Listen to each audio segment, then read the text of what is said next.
प्रश्न पूछा गया है कि क्या इस यात्रा का कोई अंत नहीं है।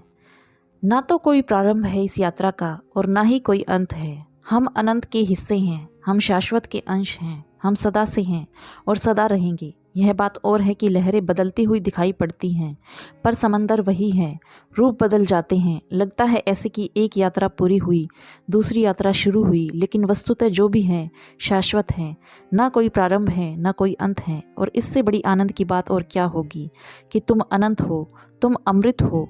उपनिषद के एक ऋषि एक ही खोज में संलग्न थे। अंधेरे से प्रकाश की ओर कैसे चला जाए, असत्य से सत्य की ओर, और मृत्यु से कैसे अमृत को पा लिया जाए।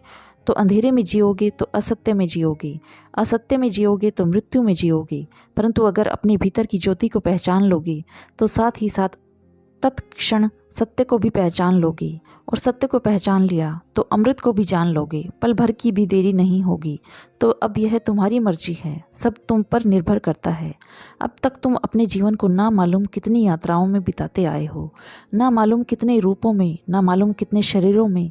बहुत देर वैसे ही हो चुकी है, लेकिन फिर भी जिन्होंने जाना है उनके वचन है कि सुबह का भूला अगर सांझ को घर भी आ जाए तो उसे भूला नहीं कहते। ज़रा ख्याल करो कि कितने जन्मों से फिर वही बातों को दोहराते रहे हो।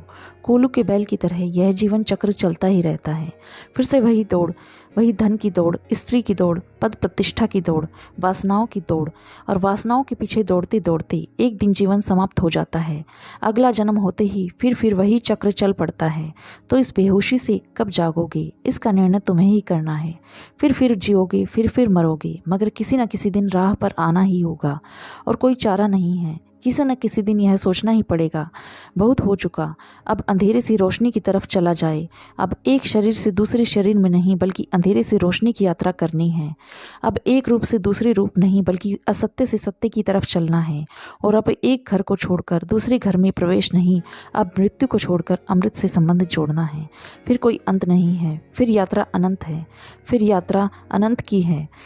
फिर तुम इस अस्तित्व के भागीदार हो गए, हिस्सेदार हो गए।